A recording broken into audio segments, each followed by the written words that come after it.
after arguably the biggest week in this team's history. How's it been? It's been good. Obviously, after the result on the weekend, 24 hours after the game, we always like to encourage the players to soak it all in, whether it's a win or a loss. So we've done that, and we've obviously been able to regroup again on Monday and get that excitement out. But now we've got a steely focus ready for the weekend. We're really excited about the opportunity. Girls are really looking forward to playing up there against really good opposition. So yeah, we're ready to go. 14 points down at three-quarter time. What are some of the lessons you could take out from how you got in that position and then how you got out of it? Yeah, look, we much prefer not to be in that position at three-quarter time, but we've had some moments through the season that we've been able to draw on, and even last year we've been able to draw on that. And to be honest, the final last year, there's a lot of similarities between the two games. We had our nose early on ahead last year against North, and then obviously they come back into the game and then got us at the end. So we took some drawings out of that. We'd love to be a little bit more consistent across the four quarters, but we know that when we get it right, we play a really good brand when we get it right. So we had confidence in that. It's just a matter of going back to where and working on the way we play rather than focusing on the opposition. And once we got that right, then we're able to get momentum. And once we've got momentum, we're a pretty hard team to stop when we get momentum. How many staff are you going to be potentially down given the two teams? Yeah, look, we're not going to be down by too much, to be honest. I think most teams, when they travel in season or finals away, take slightly less staff than what they normally do. So we're going to be pretty good in that capacity. We've done a bit of work through the week, but our normal staff that we take for interstate trips will be all going. So yeah, we'll be happy about that. So no, we're all good from that side of things. You met the Lions earlier this year. It was that weird game that was moved 24 hours beforehand and they got the chocolates that day. How do you flip that result, especially seeing it's going to be on their home territory? Yeah, look, we've had a couple of times opportunities to go up against the Lions, and the game's been shifted to the last minute. So obviously they come down here. We both played at a neutral venue. We hadn't played at Whitten Oval. I don't think in my time we hadn't played there, so the Oval was a little pretty neutral for both parties. They come down with a bit of fire in the belly, which obviously stood out in the game. We took some really good learnings away from that.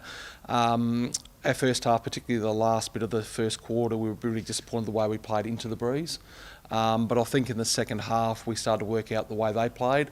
We were able to adjust, and we found a few chinks in their armour that we think that we could exploit this weekend. So the way we came home against them last time gives us good confidence that when we get it right, we'll be okay. It's just about us trying to get that right and execute it over the four quarters. One of their big wins was Kathy Spark went to Bree Davey, and I think kept it at 14 touches. If she goes to Bree again, what's the message there? Well, Bree's a quality player and an unbelievable competitor. I think Bree took some really good learnings from that game as well, that she went a little bit defensively to try and take herself away from the ball and allow our other players to do their stuff. And we spoke about that afterwards, that we want Bree to be in there amongst it. So I think you'll find that Bree Davey will be pretty competitive this weekend, and she'll be in and out the ball rather than sitting back and holding out. So I think as a team and as an individual, I think we all learned a lot from that game, and I think we'll see a different outcome this time. From a team sense, how do you counter it? Do you get someone to give Bree a bit of support, like instead of up in the tag and know that she's got the backup there? Like what do you do to? Well, I hope you've seen Bree play. She can handle herself pretty well. So I think the more physicality she gets, in fact, it probably goes the other way and actually inspires her, and she actually goes even harder. So, look, to be honest, I hope Brisbane actually do go pretty hard with it, because I think that will actually get her going even better for us. So from that perspective, we've got a good ethos in our team that we very much are family and we look after each other. So I have no doubt that Bree will have the back. Everyone will be supporting her. She doesn't have to worry about that. She's got the whole team right behind her. But yeah, Bree can handle herself, no problems at all. So. How's Sophie Casey tracking this? Is someone going to be an unlucky exclusion to allow her back into the side? Yeah, look, Soph is tracking really, really good. So the clearance-wise should be all good for selection this week. Now we've just got to go away when we do our selection process over this next couple of days to say whether we're going to make changes, how many changes that is, all the things that you do for selection. So, but she will be available for this week, and we'll go through that process.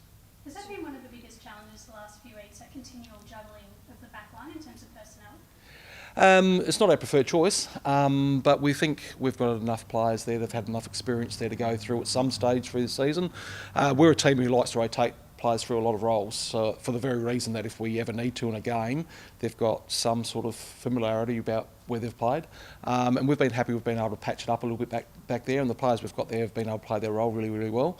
So they'll continue to do that. We'll have full faith in our system back there and the way we go about things, no matter who plays back there. But yeah, it's not ideal, but we're really happy the way it's holding up at the moment.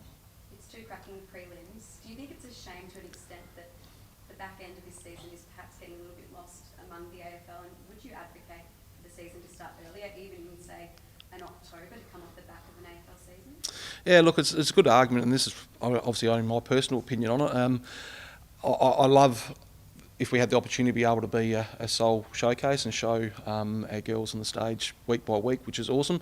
The other part of me also likes the idea of down the track of maybe having double header matches where a whole family can go along and watch the girls play first and the boys play afterwards, or vice versa on the one day. So part of me says, yeah, I would love to showcase ourselves on our own stage, particularly a grand final. I think that's a must. I think the opportunity to be able to play, be recognised for that, I think is really, really important. But also the other part of me says, love to have a nice family day where everyone can go out and watch football as a whole collective. So look, the people make those decisions, and they've got all the data about which way to go. But yeah, it'd be great to have both worlds if we could.